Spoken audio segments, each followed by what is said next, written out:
نحمدہ ونصلی ونسلم علی رسولہ الکریم اما بعد۔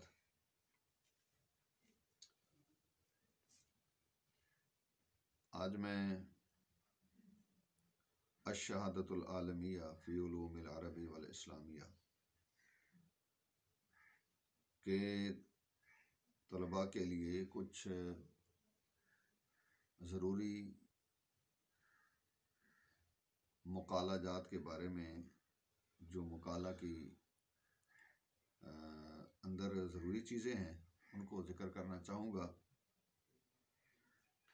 اکثر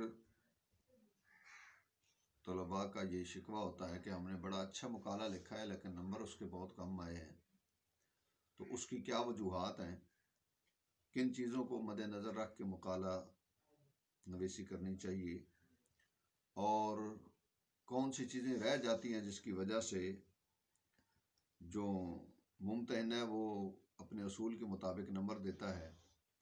وہ میں آپ کے سامنے چند چیزیں رکھوں گا جو کہ مقالہ لکھنے والے حضرات اس کو مد نظر رکھیں تو نمبر اچھے سے اچھے وہ حاصل کر سکتے ہیں۔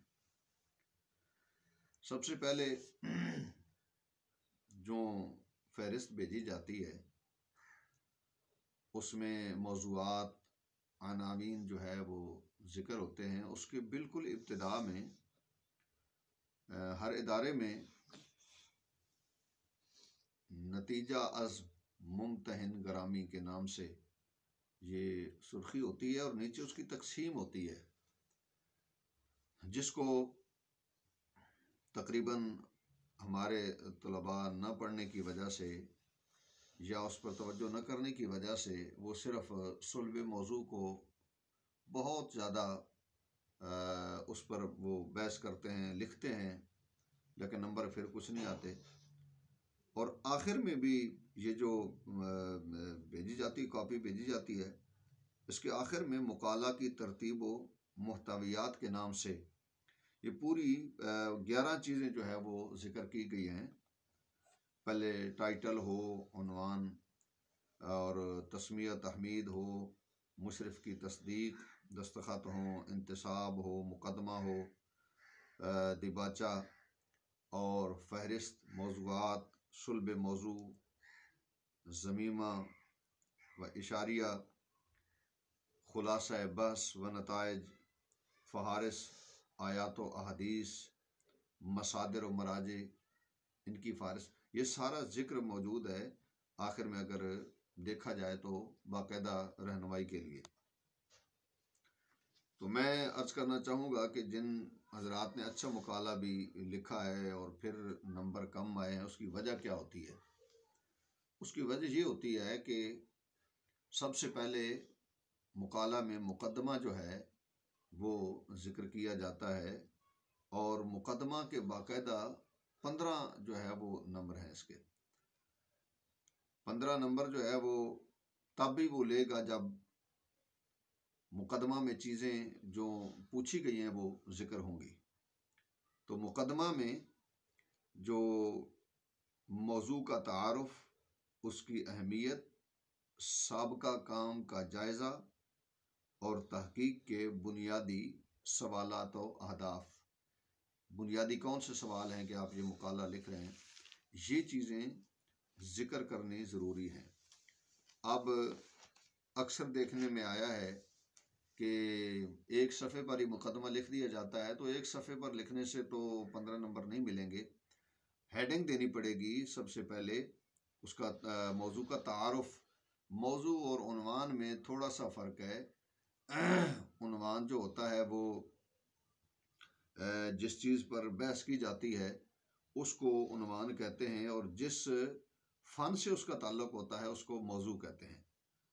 مثلاً تفسیر تبیان القرآن کا منہج و اسلوب کا تحقیقی جائزہ، یہ اگر ایک جو ہے وہ عنوان دیا گیا ہے تو یہ تفسیر کے ساتھ اس کا تعلق ہے، تو یہ تفسیر اس کا موضوع بنے گا۔ بہرحال خفیف سا اس میں جو ہے وہ فرق ہے۔ تو سب سے پہلے تعارف کرائیں گے کہ یہ کیا چیز ہے، مثلاً قرات کے بارے میں اگر مقالہ لکھا جا رہا ہے تو اس میں بتائیں گے کہ قرات کیا چیز ہوتی ہے، اس کا تعارف کرائیں گے، اس کی پہچان کرانے کی کوشش کریں گے، یہ ہوتا ہے تعارف۔ اس کو 8-10 لائنیں ہو جائیں تو بہت اچھی بات ہے، اس کو پہلے سب سے پہلے لکھا جائے۔ اس کے بعد اس کی جو اہمیت ہے کہ یہ قرات جو ہے کہاں کہاں قرآن مجید پڑھنے میں جو لفظ کا معنی تبدیل ہوتا ہے، اگر قرات کا لحاظ رکھا جائے تو جو ہے وہ تبدیل نہیں ہوتا معنی، صحیح معنی جیسے کہ لفظ بولا جاتا ہے، جو بولنا مقصود ہے وہی بولا جاتا ہے۔ مطلب قرات کے یہ فوائد ہیں نماز میں، باقی معنی سمجھنے میں استعمال ہوتا ہے۔ یہ اہمیت بہت زیادہ، اس کی جو چیزیں لازمی ہیں قرآن و حدیث میں ان کو ذکر کیا جائے گا، تو یہ اس کی ضرورت و اہمیت آ جائے گی، یعنی ضرورت کیوں پڑی ہے اس قرات کے بارے میں۔ اگر اصول حدیث ہے تو اصول حدیث کا جب تعارف کرائیں گے تو اصول حدیث بتائیں گے کیا چیز ہوتی ہے، اس کے بارے میں لائنیں کچھ لکھ کر اس کے بعد اس کی جو اہمیت و ضرورت ہے وہ بتائیں گے کہ حدیث پاک کا تو پتہ ہی نہیں چل سکتا جب تک اصول نہ ہو کہ یہ ضعیف ہے، یہ حسن ہے، یہ صحیح ہے۔ تو اس کی اہمیت کو ہم اجاگر کرنے کی کوشش کریں گے کہ حدیث پاک، اصول حدیث اگر ہوں گے تو حدیث پاک کی ہمیں علم ہوگا یہ کس درجے پر ہے، پھر اس کے بعد اس سے استنباط کیے جائیں گے مسائل، ان کا پتہ تب ہی چلے گا جب اصول حدیث اس کو کلیئر کرے گی کہ یہ حدیث پاک بالکل صحیح ہے یا ضعیف ہے یا کس درجے کی ہے۔ بہرحال یہ اہمیت کسی حوالے سے بھی اس کی ضرورت اہمیت، یہ دوسرا اس کا ہوتا ہے مقدمے کا، میں بتا رہا ہوں پہلے تعارف ہوگا، اس کے بعد اس کی اہمیت اور ضرورت یہ لکھی جائے گی۔ پھر سابقہ کام کا جائزہ۔ آپ ایک کام کر رہے ہیں، مثلاً کوئی مقالہ لکھ رہا ہے واقعات سیرت میں اختلاف تاریخ کے جو اور سیرت میں جو اختلاف ہیں ان کو ایک بندہ اس پر وہ لکھ رہا ہے، تو یہ مقالہ اگر پہلے لکھا جا چکا ہے اور اب وہ لکھنے والا جو ہے تھوڑی سی اس میں چینج کرے گا، یہی بالکل نہیں لکھ سکتا کیونکہ یہ تو کام ہو چکا ہے پہلے۔ اب لکھے گا کہ اس کے اسباب کیا ہیں، کیوں اختلاف اس میں پایا جا رہا ہے، یا اس میں ترجیح پھر کس کو دیں گے، کس واقعے کو دیں گے، یہ نئی چیزیں ہیں دو۔ تو سابقہ کام کے جائزہ میں واقعات سیرت میں اختلاف تواریخ یہ آ جائے گا، کیونکہ اتنا کچھ ہو چکا ہے، یعنی جو آپ کے اس عنوان کے جو ہے مطابقت رکھنے والے کچھ عناوین پر لکھا جا چکا ہے وہ آپ لکھیں گے، یہ اس پر فلاں نے لکھا، فلاں نے لکھا، فلاں سال میں جو ہے وہ اشاعت العالمیہ میں لکھا گیا مقالہ یا MA کا لکھا گیا مقالہ، تو یہ کچھ چیزیں جو ہے وہ ذکر کر دی جائیں گی جو پہلے ہو چکی ہیں، لیکن آپ کا کام اس سے تھوڑا سا مختلف ہونا چاہیے، اس میں اضافہ ہونا چاہیے کہ آپ کیوں کر رہے ہیں، جب ہو چکا ہے تو کرنے کی ضرورت نہیں، اس لیے اس کو آگے بڑھائیں گے جب، تو وہ سابقہ کام کے جائزے سے الگ بھی ہو جائے گا۔ اور سابقہ کام کا جائزہ مطلب یہ ہے کہ پچھلے سالوں میں اس جو ہے وہ ٹاپک پر باتیں جو ہے ہو چکی ہیں، مقالہ لکھے جا چکے ہیں، تحقیق ہو چکی ہے۔ ایک اور مثال اس کی سن لیں، جیسے اب اگر کسی کا یہ ٹاپک ہو کہ شادی بیاہ میں بڑھتے ہوئے غیر شرعی رجحانات اور ان کا حل، تو اگر کسی نے اس سے پہلے یہ مقالہ لکھا ہے کہ شادی بیاہ میں بڑھتے ہوئے غیر شرعی رجحانات، تو یہ سابقہ کام کے جائزے میں آ جائے گا، یعنی ہو چکا ہے نا، یہ پہلے ہو چکا ہے، اب ہم اس کا حل جو ہے وہ یا اس کا تدارک وہ ہم پیش کرنے جا رہے ہیں، تو ہم اس کو ذکر کر دیں گے کہ فلاں سال فلاں جو ہے وہ یونیورسٹی میں یا فلاں جگہ پر یہ جو ہے اس عنوان سے یہ لکھا جا چکا ہے۔ مطلب یہ مختصر بات یہ ہے کہ سابقہ کام کا جائزہ سے مراد جو پہلے کام ہو چکا ہے ہم نے اس کو تھوڑا سا لکھ دینا ہے، کچھ لائنوں میں لکھ دینا ہے، تو یہ جو ہے وہ درست ہو جائے گا۔ اس کے بعد جو تحقیق کی جاتی ہے، تحقیق کیوں کی جا رہی ہے، تحقیق کے کچھ سوالات ہوتے ہیں، مثلا رسول اللہ صلی اللہ علیہ وسلم بحیثیت ماہر نفسیات، یہ ایک عنوان ہے۔ اب ہم نے اس جو مقالہ لکھنا ہے اس سے کیا چیز ثابت کرنی ہے، یہی ہم ثابت کریں گے کہ کیا نفسیات کے انسانی زندگی پر مثبت و منفی اثرات مرتب ہوتے ہیں. یہ ایک سوال بن گیا. اس قسم کے 2-3 بنا لیں گے جو کہ تحقیق کے بنیادی اہداف اور سوالات بن جائیں گے. اس کے بعد یہ بھی بنا سکتے ہیں کہ کیا رسول اللہ صلی اللہ علیہ وسلم انسانی نفسیات کو مد نظر رکھ کر تبلیغ فرمایا کرتے تھے. یہ بھی ایک سوال ہے. ہم اس کا جب مقالہ لکھیں گے تو اس میں یہ ثابت ہو جائیں گی چیزیں کہ واقعی آپ اسی طرح فرمایا کرتے تھے نفسیات کو مد نظر رکھ کے. تو یہ بنیادی اہداف ہوتے ہیں. یہ 15 نمبر آپ کے مکمل تب ہوں گے جب آپ تعارف بھی لکھیں گے، جب آپ اہمیت بھی لکھیں گے عنوان کی، موضوع کی، اور اس کے علاوہ جب آپ اس کو سابقہ کام کا جائزہ بھی لکھیں گے اور کچھ سوالات بھی آپ تحریر کریں گے. یہ 15 نمبر کا آپ کا یہ ہو جائے گا. اس کے بعد پھر دوسرا جو نمبر آتا ہے وہ صلب موضوع کا آتا ہے، جو اہم چیز ہوتی ہے جس پر بحث کی جاتی ہے. یہ 50 نمبر پر مشتمل ہے صلب موضوع. اس میں جو ہم نے سوالات اٹھائے تو اس کو ہم اس پر بحث کریں گے کہ جو ہم نے سوال اٹھائے تھے واقعی وہ اسی طرح اس مقالے میں ہم نے ثابت کیے ہیں، ان کے جوابات آئے ہیں، تو اس پر تحقیق ہوگی. پھر بات آ جاتی ہے حواشی اور حوالہ جات اور توضیحی نوٹس. وضاحت کرنے کے لیے کوئی چیز آپ لکھتے ہیں، اس کی وضاحت وہاں نہیں ہوتی تو ایک لکھ کر آپ نیچے اس کے وہ لکھ دیتے ہیں، وضاحت کر دیتے ہیں یہ چیز یہ ہے، حاشیے چڑھا دیتے ہیں اس پر.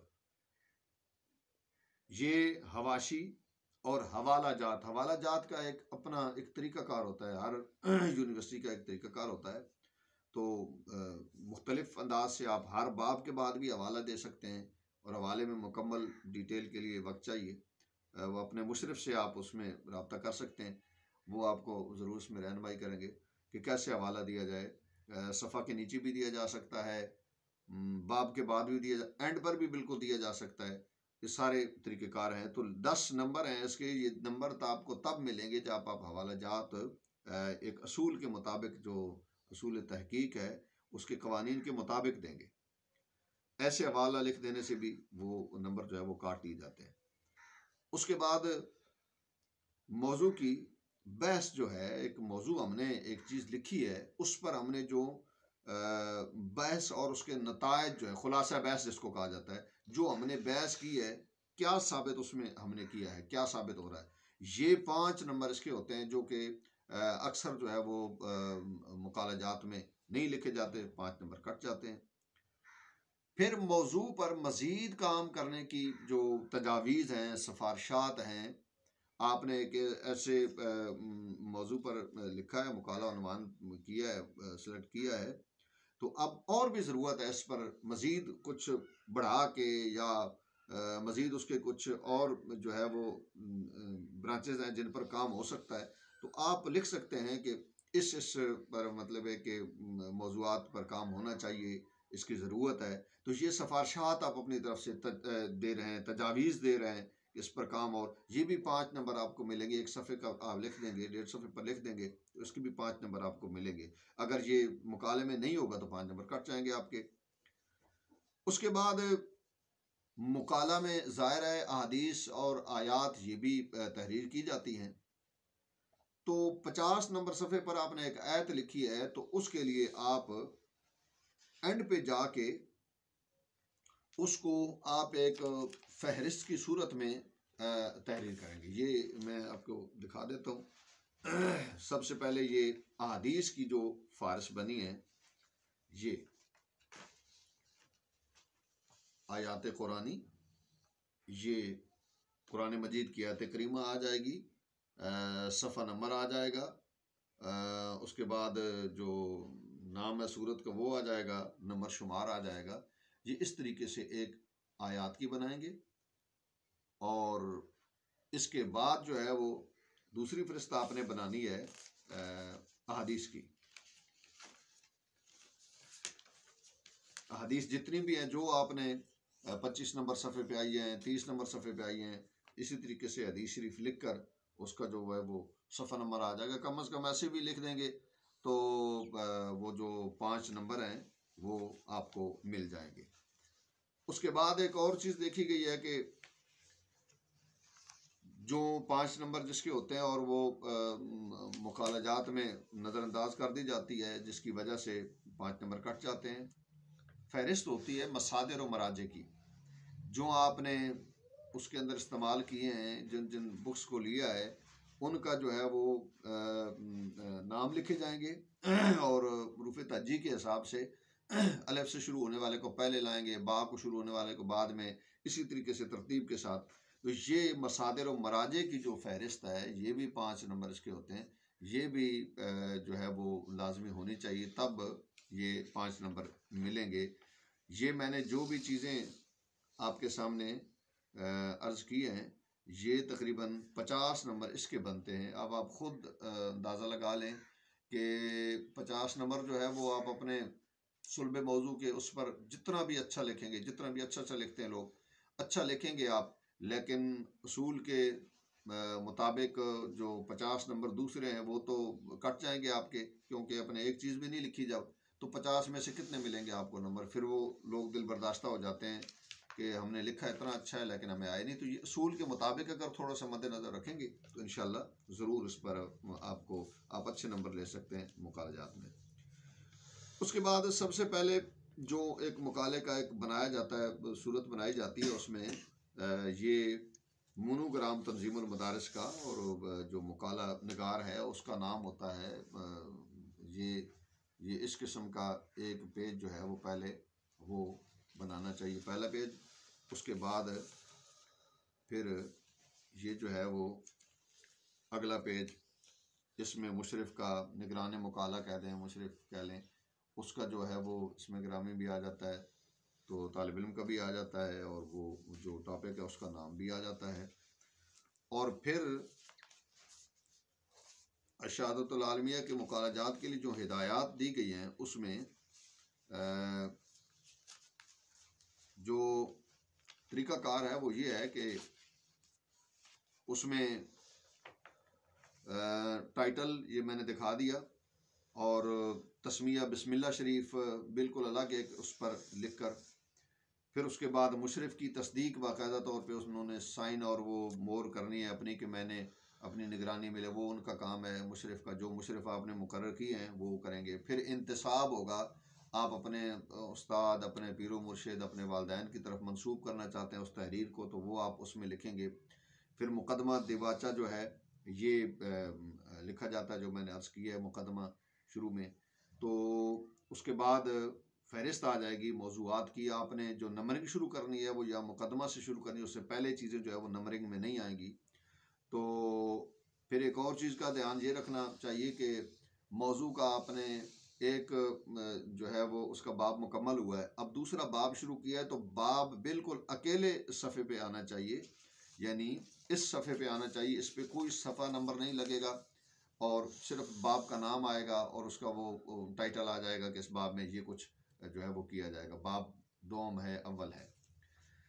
ایم اے کے لیے زیادہ تر جو ہے وہ 2 باب ہی ہوتے ہیں، 3 بھی بنا لیتے ہیں لوگ، 2 فصلیں ہو جائیں، 3 فصلیں ہو جائیں، تو وہ باقاعدہ طور پر سناپسس اس کا پہلے جو ایک اس میں رہنمائی کی جاتی ہے، بتایا جاتا ہے ایک ٹاپک کے ساتھ مکمل طور پہ، اس میں وہ فصول وغیرہ کا تعین کر لینا چاہیے، سناپسس بنا کر کام جو ہے وہ شروع کرنا چاہیے۔ یہ کچھ ضروری چیزیں تھیں جو رہ جانے کی وجہ سے طلباء میں مایوسی پائی جاتی ہے کہ ہم نے اچھا مقالہ بھی لکھا ہے پھر بھی نمبر نہیں آئے۔ تو اگر آپ انشاءاللہ اس اصول کے مطابق لکھیں گے تو ضرور آپ کو نمبر جو ہے آپ کا حق دیا جائے گا۔ مقالہ نگاری کے بارے میں مزید اگر کسی عزیز کو رہنمائی کی ضرورت ہو تو یہ چینل جو ہے آپ کی خدمت کے لیے حاضر ہے، آپ رابطہ کر سکتے ہیں، انشاءاللہ بھرپور آپ کی جو ہے وہ رہنمائی کی جائے گی۔